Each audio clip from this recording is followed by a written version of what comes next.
proje yaptık başkanım. Proje kapsamında Seramik atölyemizde biz günlük olarak sonra rutuşlanıyor. Rutuşlandıktan sonra pişiriyoruz 1050 derecede. Kırmızı toprak üzerine çalışıyor. Bunların evet şu batarya olarak geliyor. 10'lu 50 tane fincan kalıbımız var. Biz ona dönüşümlüyoruz. O da kalıbı ayırıyor. Doğru.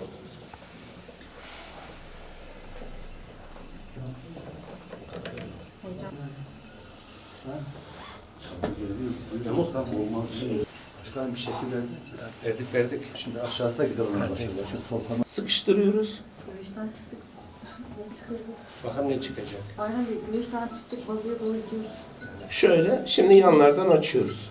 Diye geçiyor başkanım. Yorumlar sanatsal olarak. Seramik atölyemizi ziyaret ettik. Burada hemen arka fonda görüldüğü üzere değişik eserler üretiyor arkadaşlarımız.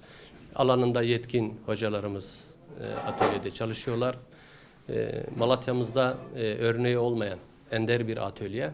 İnşallah bundan sonra bu atölyemizde daha çok Malatya'yı, Battal Gazi'yi, tarihi eserlerimizi başta Aslantepe olmak üzere tanıtma yönelik çalışmaları inşallah burada yoğunlaştıracağız.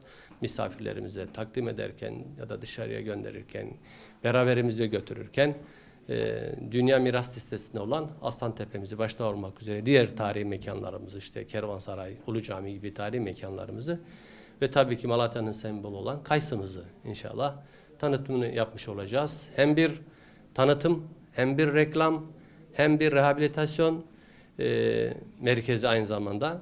Çok verimli çalışmalar var. Arkadaşlarla yeterince bir gezdik, gördük.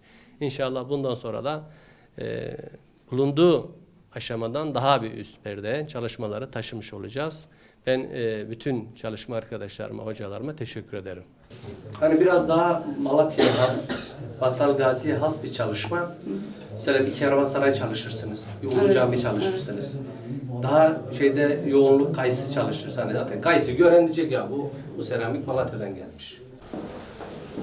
Başkanım